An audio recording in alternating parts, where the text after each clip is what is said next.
Hi అండి, నమస్తే. Welcome back to Ponaganti family vlog అండి. అందరు ఎలా ఉన్నారు? బాగున్నారా? నేను కూడా చాలా బాగున్నానండి. ఈరోజు వీడియోలో ఒక టేస్టీగా పిల్లలకి నచ్చే ఎంతో ఇష్టమైన స్వీట్ కార్న్తో ఒక వడ చూపించబోతున్నానండి. చాలా బాగుంటుంది, పిల్లలకి చాలా ఇష్టంగా నచ్చుతుంది, చాలా హెల్తీ కూడా. ఒకసారి తప్పకుండా ట్రై చేయండి. ముందుగా నేను ఒక స్వీట్ కార్న్ తీసుకున్నాను, చూసారు కదా ఎంత ఫ్రెష్గా ఉందో. అదైతే ఒలుచుకొని పక్కన పెట్టేసుకోవాలన్నమాట. తర్వాత వచ్చేసి హాఫ్ కప్ అయితే పచ్చిశనగపప్పు తీసుకున్నానండి. అది ఒక 2 అవర్స్ అయితే నానబెట్టుకోవాలి.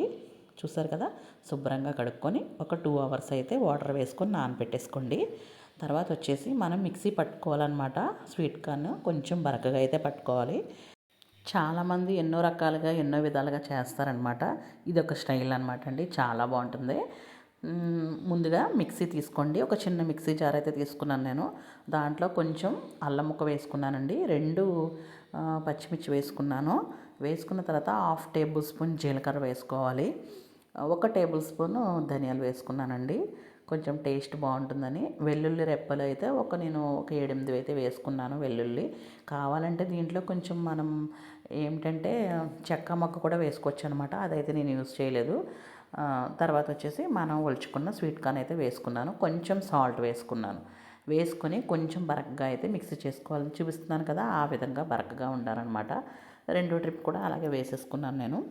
తర్వాత వచ్చేసి పచ్చిశనగపప్పు, మనం నానబెట్టిన పచ్చిశనగపప్పు కూడా వేసుకొని కొంచెం 1 టేబుల్ స్పూన్ పచ్చిశనగపప్పు అయితే నేను దాంట్లో వేసుకున్నాను. అది పలుకులు తగులుతుంది కాబట్టి వేసుకోవాలి.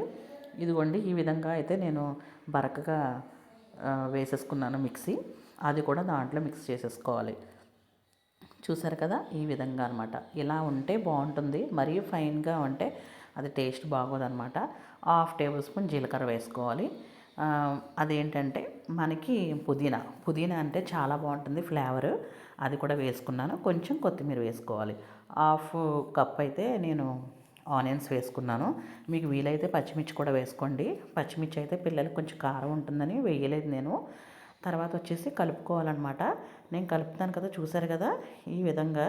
చూసారు అంటే మనకి స్వీట్ కార్న్లో వాటర్ అయితే వస్తుంది, పిండితే వాటర్ వస్తుంది కాబట్టి అది కొంచెం ఉండైతే అవ్వదు. మనం దీంట్లో ఏం చేయాలంటే కొంచెం 1 టేబుల్ స్పూన్ శనగపిండి వేయాలండి, 1 టేబుల్ స్పూన్ వరిపిండి వేయాలి. లేదు అంటే కనుక మీరు మొత్తం 2 టేబుల్ స్పూన్ వరిపిండి అయినా వేసుకోవచ్చు, శనగపిండి అయినా వేసుకోవచ్చు. మనకి కొంచెం క్రిస్పీగా కూడా రావాలి కాబట్టి వరిపిండి యాడ్ చేసాం అనమాట. చాలా బాగుంటుంది. ఇప్పుడు చూసారు కదా, ఉండ అయితే అయ్యింది.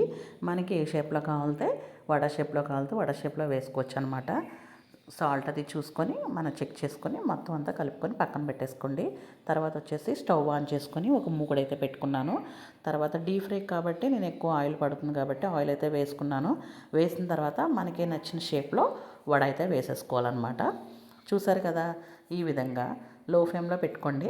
మరి హై ఫ్లేమ్లో అయితే మాడిపోతాయి కాబట్టి ఉడకాలి కాబట్టి మధ్యలో కలుపుకుంటూ మీరు చూసుకోవాలి. చూసారు కదా, నేను ట్రిప్కి అయితే 5 చొప్పున వేసానమాట. ఇలా వేగాలన్నమాట. ముందే మనం కదపకూడదు, కొంచెం అయిన తర్వాతే కదపండి, కింద అయితే అంటుకుంటాయి కాబట్టి. చూసారు కదా, ఈ విధంగా అయితే రావాలన్నమాట. లైట్ బ్రౌన్ కలర్లో వచ్చేదాకా మనం వేపుకోవాలి, నేను చూపిస్తున్న విధంగా. చూసారు కదా, ఎంతో పర్ఫెక్ట్గా వచ్చేస్తుంది అనమాట అండి. చాలా హెల్తీ కూడా. మనం అప్పుడప్పుడు ఇలా చేసుకోవచ్చండి, పిల్లలు కూడా చాలా ఇష్టంగా తింటారు. ఇటువంటి స్నాక్ ఐటమ్ అయితే మనం బయట కొనే కన్నా మన ఇంట్లో చేసుకొని పిల్లలకైతే ఇలా పెడితే చాలా మంచిది కూడా, హెల్త్కి కూడా చాలా మంచిది. మీరు తప్పకుండా ట్రై చేస్తారని అనుకుంటున్నాను. నచ్చితే లైక్ చేయండి, షేర్ చేయండి, సబ్స్క్రైబ్ చేయండి, బెల్ ఐకాన్ కొట్టండి. ఎలా వచ్చిందో కామెంట్ సెక్షన్లో చెప్పండి. మీ ఇంట్లో వాళ్ళకి పెట్టండి, మీ పిల్లలకి పెట్టండి, చాలా మంచిది. నచ్చితే లైక్ చేయండి, సబ్స్క్రైబ్ చేయండి. థ్యాంక్ యూ అండి. Thank you all.